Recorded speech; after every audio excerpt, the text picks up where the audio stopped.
So one of the premises behind the band Parliament is that you have to have rhythm in order to go into space. Oh, hell, I got No, that is Parliament Funkadelic Mothership Connection. You gotta have funk in space, guys. All right, so we're gonna take a 5-minute break while we switch, and when we come back, we'll have our guest of honor provide some comments, and then you'll get a chance to do what I know all of you have been waiting to do, and that's ask Bas some very, very interesting but difficult to answer questions. So 5 minutes, and we'll be right back, and I do mean 5 minutes.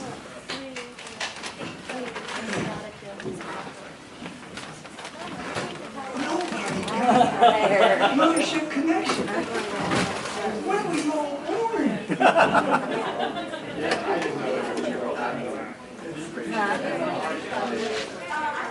don't want to go either?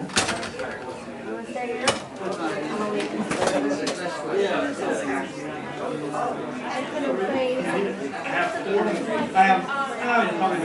You decide to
Well, it's like friends of mine have.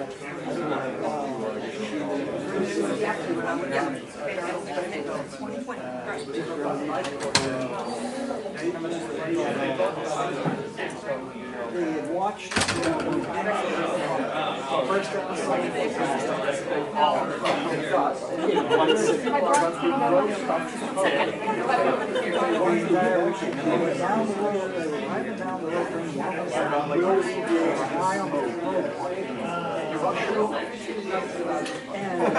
But they're all conversation stopped there.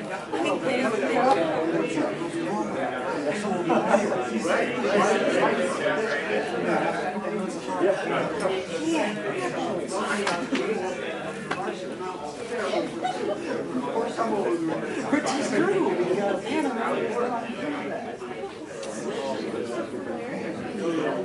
it's just those little things that one of those concepts that doesn't so it's a little bit higher of its own.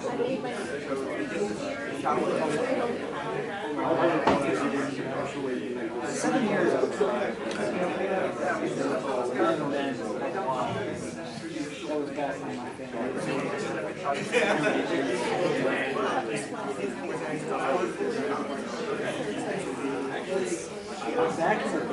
Back in the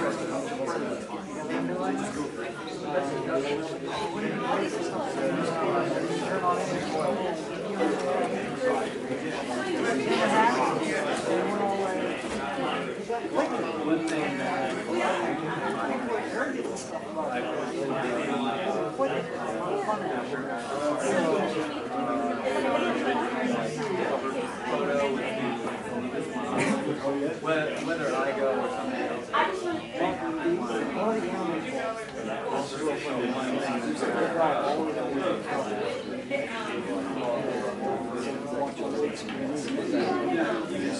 As we're finding our seats, I'm going to play a couple more songs for you.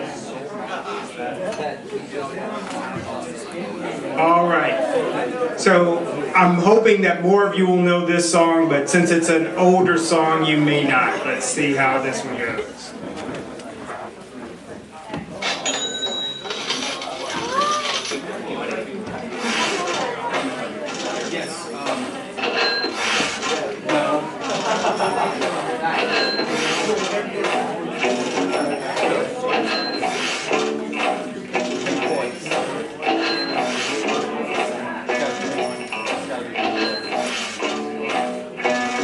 Except for those people who've already been giving me the dollar sign. Okay, in the back. Pink Floyd. Pink Floyd. Money. Money. Why did I pick that song? Because it takes money to go to Mars. That is true, but that is not why I picked it. What's the name of the album that song is on? Dark Side of the Moon. See, you guys are going to catch on by the time we finish this.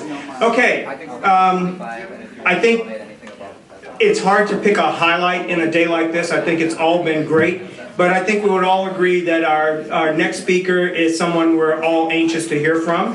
Bas has never been one to let bold ventures intimidate him. He's probably going to hate that I'm going to use this as his introduction, but I think it's very fitting for him. He's an entrepreneur. He sees potential and opportunity where other people see, they shy away from it. They see obstacles. He has an articulate vision, and I think you'll believe when you hear him a genuine enthusiasm, and he moves people with his passion for science and the human mission to Mars. Even though someone could argue that he's an academic, he does have a master in science and mechanical engineering and has worked at 2 universities. He founded in 2008 Ampix Power in order to develop a new viable method for generating wind energy, and he sold that majority interest in 2011 in order to launch Mars 1. So this is not, he doesn't have a backup plan. This is the deal. This is what he does. And I could tell you more about him, but I think what I'll do is reserve all that time so that you can hear from the man himself, Bas Lansdorp.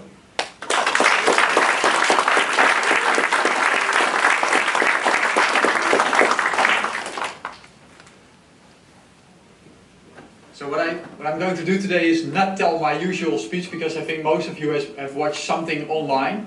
So what I've done is I've taken some notes of things that I saw on the Facebook group and what I heard yesterday and things that I heard today, and just going to blabber away basically. So if it doesn't sound like a well-polished speech, then I apologize, but I hope you're still interested in hearing that story. So first of all, I would like to start in a way in which I do always start every presentation. So, how many of you would like to go on a one-way mission to Mars? Wow. How many do not? I think it's the first time that it's easier to count the naysayers than the yay-sayers. That's nice. So first of all, thanks a lot to the admins of the Aspiring Martians Forum for organizing this. This is really great because we're really busy at Mars One and we would like to be organizing events all the time to increase awareness about what we're doing. But if other people do it for us, then that's so much easier for us and we would gladly support you. But thanks a lot for organizing it. And I think it deserves to be said that they didn't just put their time into it, but they also paid for the venue and for the things that they arranged here for us. So I know I've already said, but one more good round of applause for those guys. Thanks a lot.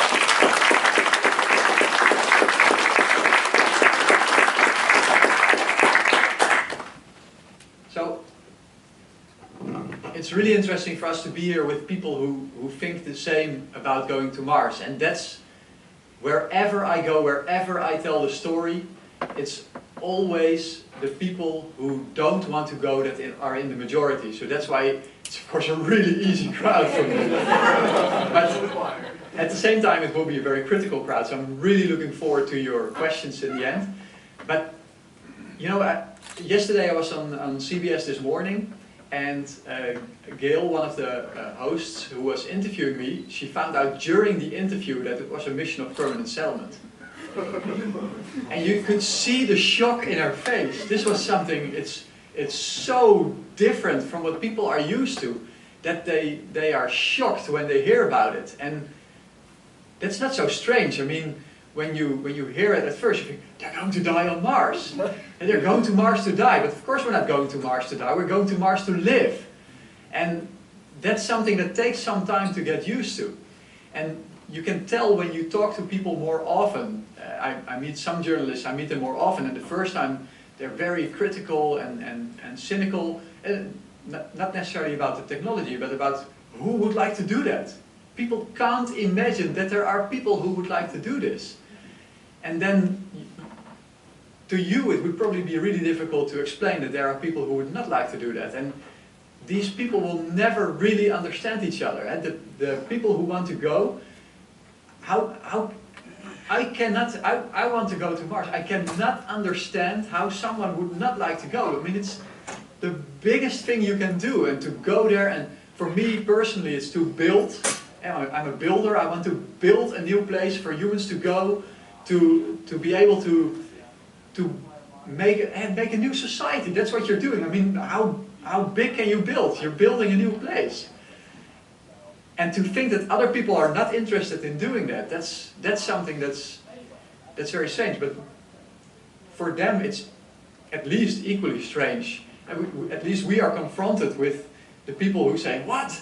All the time. So we get used to that. But the people who hear it for the first time, no, I want to go to Mars to live there for the rest of my life. It's probably the first time they hear this.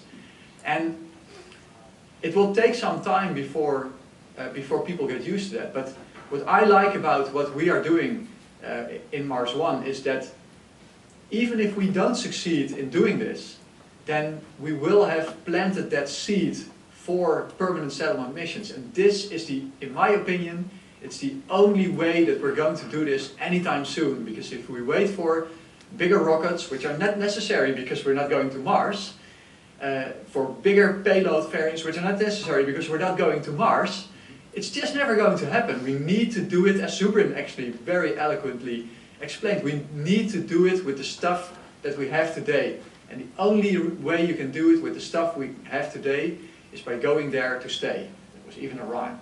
I like that. And it compares, in very many ways, it compares to how people have explored the Earth. Also something that Zubrin already touched upon. He started talking about when we left from Africa and spread out all over the world. But even as recently as 100 years ago, if people from Europe migrated to Australia or to America, in principle, they migrated to stay. They were saying goodbye to their friends and families forever. And they could, in theory, go back, and the ships would also sail the other way. But most of them actually stayed. And I don't remember the percentage, but most people here are from the US, I think. And I don't know how many of you actually migrated yourself here. 1, 2, 3, 4, 5, 6. So certainly not half. So the reason that you are here is because your ancestors at some point in time, maybe it's 50 years ago, maybe it's 200 years ago, they decided that they were going to move here to stay. And how can you be against that? I mean, anyone in the US, most people in the US have ancestors that left their homelands forever. So it's really not that strange compared to what we've been doing in history. And what makes it actually less drastic to go to Mars than to go beyond, than to migrate 100 years ago across the Earth, is that you couldn't communicate to your friends and family at home. I've written down the numbers because I have a terrible memory, but did you know that the first telegraph line across the Atlantic, do you guys have any idea when we were able to talk across the Atlantic? 1858. So if you migrated more than 150 years ago, there was just no way to do anything else than a letter. But there was one telegraph line that worked for 3 weeks before it broke down, and then it took them 8 years to build another one. So how many people that left in those days would actually have the opportunity to communicate to their friends at home? It's not even 1%. It's probably a millionth of the people that were here that could talk to home. The first telephone line was 1927. So until 1927, the only way was the telegraph line. And the telephone line was a radio line, so it was really difficult to use. In 1955 was the first telephone line across the Atlantic. So not being able to communicate to your friends and family at home, I think that might be more dramatic than being on a different planet from that point of view, I mean, from the communications point of view. Because on Mars you'll have email and voicemail and video mail. You'll never be more than 40 minutes away, a return trip. So compare that to the letter that people had to send that went by ship and got lost. I mean, letters still get lost now, let alone 100 years ago. So it's so comparable to what we did in history, and even less drastic in some aspects, that I think if we tell this story often enough, people will start accepting it, because it's really not that strange to make this step in this way. One question that we get a lot, and again today I've had that question, is why don't we send experienced astronauts? Well, probably you guys are all really happy with that, because how many experienced astronauts are here? Not so many. So, but of course we don't do it to please you. We do it for a very different reason. What are astronauts? Let's compare the profession of astronaut. Let's look at a different situation. We're looking for astronauts. Now let's assume we're looking for a professor. And we're looking for a professor in the field of, I've written this down, quantum structure of electroweak interactions. We need a professor that knows about that. Are we going to get a history professor? No. We need Gerard het Hoofd, because he got the Nobel Prize for that. So, like professors, astronauts are not, there's no school for astronauts. Astronauts are not selected because they're astronauts, they're selected to become pilots, and then they start searching for pilots. Or they need to be the mission commander, so you take someone with a lot of experience in leadership, or it's a payload specialist, so you get one of the guys that was involved in building the payload, or you need a science specialist, and you get a scientist and you train him to be an astronaut, because you can't train an astronaut to be a scientist. And astronauts, why don't you take experienced astronauts? Are space tourists who have their astronaut's wings, should they go to Mars because they're astronauts? No, we need people who have the right skills for our task, which is not, we're not looking for the commander or the pilot or the the science specialists were looking for people who can go to Mars with a group of 4, be in transit for 7 months, not kill each other on the way there, land on Mars, fully automated, because we just did that 8 times with cargo missions, so we don't need a pilot. They're going to be on Mars 26 months before the second crew comes, so what we need are people who can do this. And there's never been an astronaut requirement with astronaut application that had these requirements in ESA or NASA or in the other space agencies. So all the astronauts that are trained so far are probably not the right stuff. Those are not the people we need. We need people that can especially do that really challenging group aspect of the mission. And then, of course, we need very good people. We're looking for the best, but the best will be mostly these aspects. And then you do need a good brain. You need to be able to learn skills quickly, and you do need to be healthy, because we can't have people with a high risk of medical situations on Mars. But we don't need.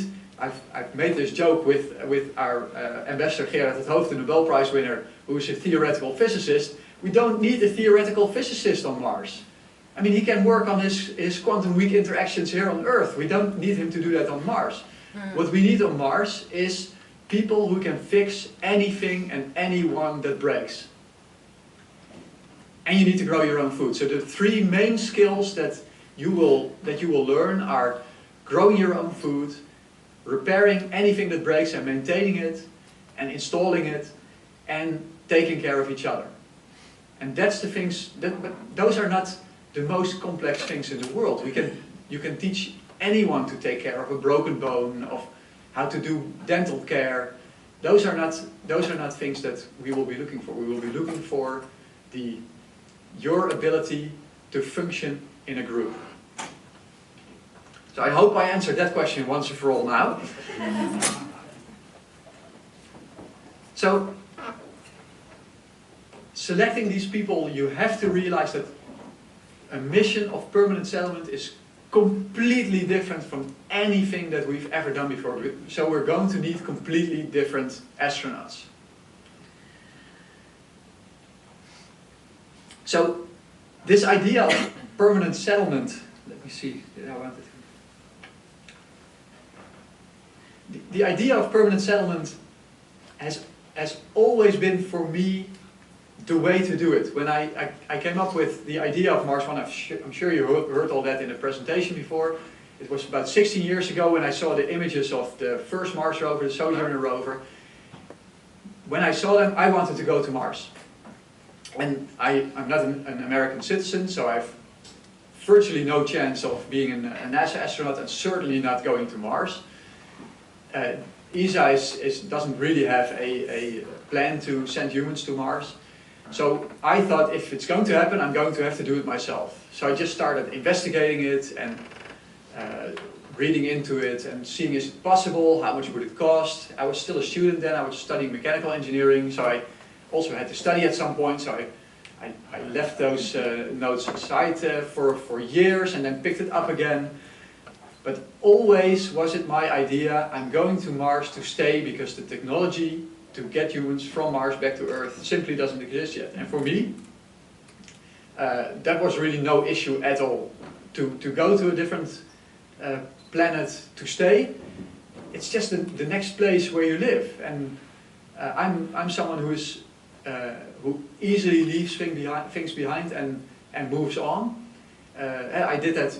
I had a different company before Mars One, and for me when I found the last piece of the puzzle to start Mars One, for me it was, although this is my baby, so to say, it's the company that I built together with the team, but I was one of the 2 co-founders. To leave this company behind was really easy for me, because I had something cooler to do. I had something this was my dream for so long, and if it's truly your dream, then it's not at all difficult to give up other things to pursue that dream.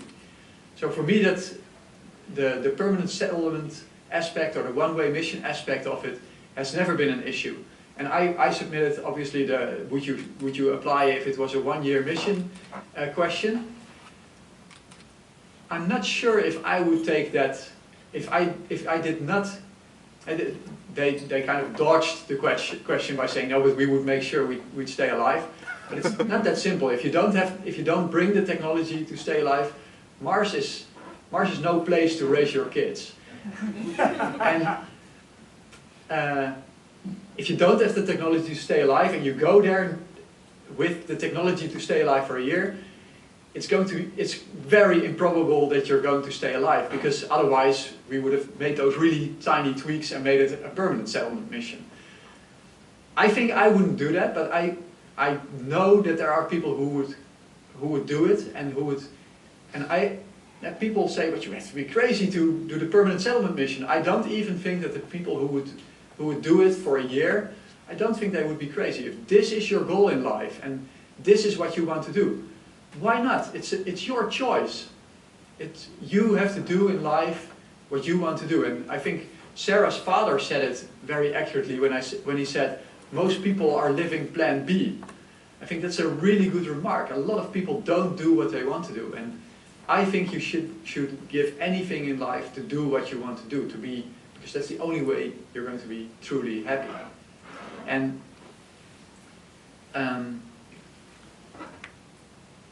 I think that's really important. So I'll tell a little bit in a little bit more detail about the history of Mars 1, because when I tell it in other presentations, I have to do it really quickly, so I can also tell about the technology, but you guys have all read the website, so you know quite a lot of things already, and you've seen the presentations where I introduced the plan. So what I always find fascinating, it was actually the same with my previous company, is the amount of chances, the amount of ways that it could have happened in a very different way, and I would not have been standing here, and I would not have started Mars 1. So I'm going to focus a little bit on those little aspects that are sometimes called luck and sometimes called perseverance. And so this idea, I said it already, it's really old, and I worked on it a lot of times.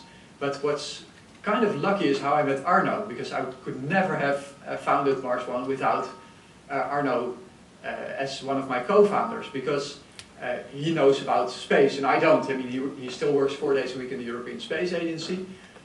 I'm a mechanical engineer, so I know a few things about engineering, but I don't know a lot about space engineering. So it's really Arno's input that have made that part possible.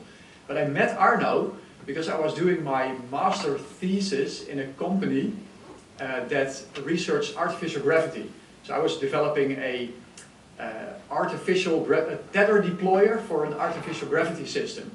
And do you guys know the comfort zone in artificial gravity? It's when you rotate a spaceship to create artificial gravity, there's a certain amount of RPM and a certain radius of rotation, etc. There's some limitations to what's comfortable. And I wrote a paper about what the comfort zone was and why it was not really that comfortable. Because in the original comfort zone, if you would be on your way to Mars in a rotating spaceship, and you would, it's rotating at a certain speed, and so if you move in one direction, you would get heavier, and if you move in the other one, you get lighter. But it's always the case. But what kind of variations do you accept? That's what I wanted to investigate. And turns out that at the limit of the comfort zone, at the most comfortable limit of the original comfort zone, if you would grab a cup of coffee from your coffee machine, and you'd walk away in the opposite direction of rotation, and you think, I forgot the sugar, and turn around, your arm would be 25% heavier, so you're going to spill your coffee all over the place. That's what my muscle, that was the investigation of artificial gravity, and then after that I did something serious about the tether deployer. But I talked about the comfort zone at a meeting of the Dutch Mars Society, and Arno was one of the founders of the Dutch Mars Society. So that's how I got to know Arno. But I mean, who does a master thesis on artificial gravity, right? What are the odds? So if I wouldn't have done that, I wouldn't have met Arno. Then that was years and years before I founded Mars 1. Then